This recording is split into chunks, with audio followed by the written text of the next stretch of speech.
제가 엉뚱한 질문 한번 해볼게요. 지금 미국에서 대선 관련돼서 공화당 대선 후보 경선 레이스가 진행 중입니다. 그런데 최근에 그 경선 후보들이 모여서 하는 합동 토론회가 있었어요. 그게 폭스뉴스라고 하는 미국에서 제일 큰 네트워크를 통해서 생중계를 했는데 트럼프 후보가 그 토론회에 참여를 안 했습니다. 그냥 불참해버리고요. 인터넷으로 한 채널을 통해서 본인의 단독 인터뷰 영상을 그냥 틀었어요. 동시간대에.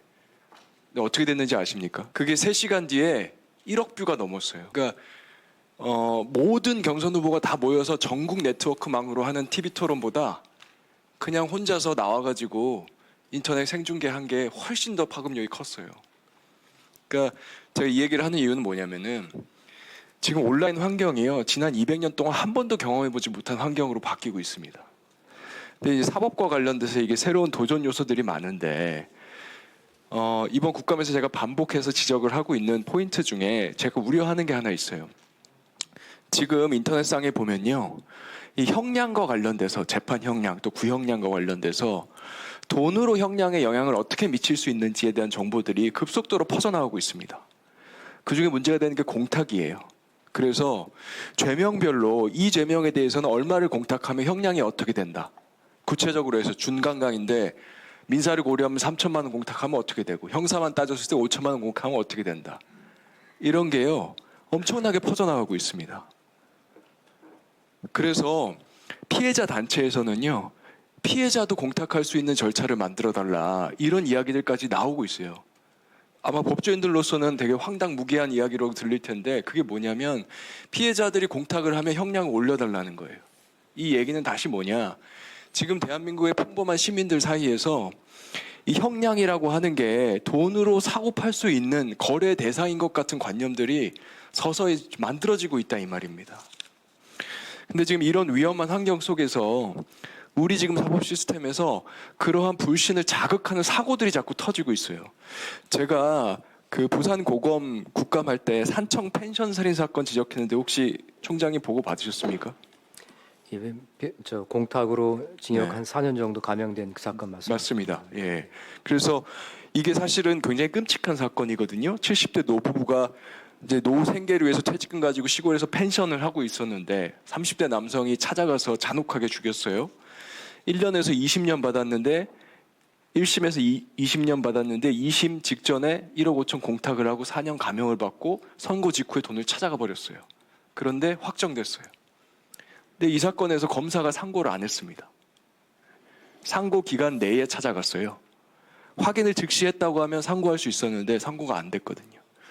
그래서 제가 이거 사실관계를 좀 확인해 달라 고검장님한테도 얘기를 했는데 총장님도 좀 들여다보시고 그 다음에 이거 관련돼서는 이제 재발 방식적인 문제입니다. 이 사건은 사실은 변제 공탁이었어요.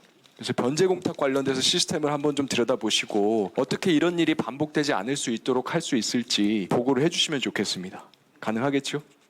이 변제 공탁 말고요. 작년에 이제 공탁법이 바뀌어서 형사 공탁도 생겼잖아요. 이거는 피해자가 아예 거부하는 경우에 또 가해자가 일방적으로 공탁하는 제도가 생겨버린 겁니다. 근데 이 사건에서 피해자들이 이제 가해자들이 기습적으로 공탁을 하니까 매일 이걸 그 시스템을 들여다보고 있다가 공탁했다라는 정보가 뜨면 바로 나 이 공탁 거부합니다. 라고 하는 의사 표명을 해야 된다.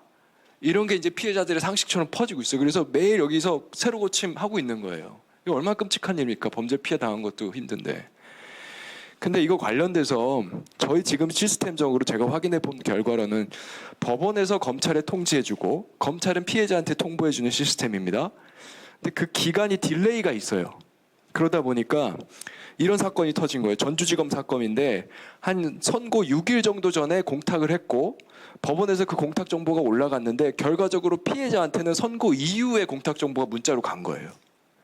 그러니까 피해자가 알았을 때는 이미 끝난 거예요, 재판이. 요거에 대한 개선책도 마찬가지로 시스템화할 필요가 있다고 보입니다. 예. 위원장님 답변 드리겠습니다. 지금 형사재판과 그다음에 형사사법 절차에서는 종전에 저희가 유무죄를 가장 중요하게 생각했던 데 비해서 이제는 양형이 더 중요한 단계로 저는 왔다고 봅니다. 의원님 말씀하는데 전적으로 동의를 합니다. 그래서 작년부터 올해까지 여러 차례에 거쳐서 일선검찰청이 지시한 게 있습니다. 반성문, 헌혈, 여성단체 기부, 복지단체에 가서 자원봉사하는 거 여기에 대해서 그대로 받아들이지 말아라. 뿐만 아니라 이 과정에서 발생하는 파생범죄들, 허위로 작성하거나 위조하거나 하는 것에 대해서는 별도로 입건해서 수사해라 라고 지시를 하고 또 일선에서 그렇게 하고 있는 상황입니다.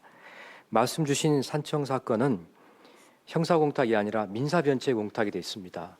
그렇기 때문에 검사는 공탁됐다는 내용을 알지를 못하는 상황입니다. 이 기습공탁 문제에 대해서는 일선청에서 어떻게 지시가 갖고 하고 있냐면은 변론 종결이 된 이후에 공탁이 됐을 경우에는 반드시 법원에 변론제기 신청을 하도록 당부를 하고 있습니다. 이 문제는 법원하고 저희가 최소한 변론 종결 결심이 되고 난 다음에 선고 때까지 공탁된 거에 대해서는 다시 피해자 의사를 확인하고 변론 제기하는 절차를 거쳐야 되는 것을 저희가 협의를 거쳐갖고 서로 간에 컨센서스를 좀 만들도록 하겠습니다. 말씀 주신 산청 사건은 양형의 문제이기 때문에 공탁에 대해서 나중에 찾아갔다고 하더라도 검사가 그 양형에 대해서 상고할 수는 지금 형소법상으로는 저는 없는 걸로 알고 있습니다. 그렇기 때문에 부득이 못한 겁니다. 이 문제는 법원에 대해서 판결을 편취한 것과 다름없기 때문에 다른 방법으로 저희가 여기에 대해서 페널티를 줄 수 있는지를 연구해 볼 수는 있겠지만 상고할 수는 없는 사건이었다. 그 아쉽게도 형사공탁이나 또 작년에 말씀하신 우리 그 공탁 특례가 적용된 사건이 아니었기 때문에 검찰에서 별도로 변론 재개 요청을 할 수도 없는 사안이었다. 그렇게 좀 말씀드리겠습니다. 예. 그다음에 이거는 사실은 상고를 저는 했어도 좋겠다 싶습니다. 양형 사유긴 해도 이런 특별한 문제가 있기 때문에 검토해봤으면 좋겠습니다. 이 의원님 좋은 제안이시기 때문에 법원하고도 이 문제를 협의를 해서 해주시는 그런 당부 말씀으로 듣겠습니다. 예.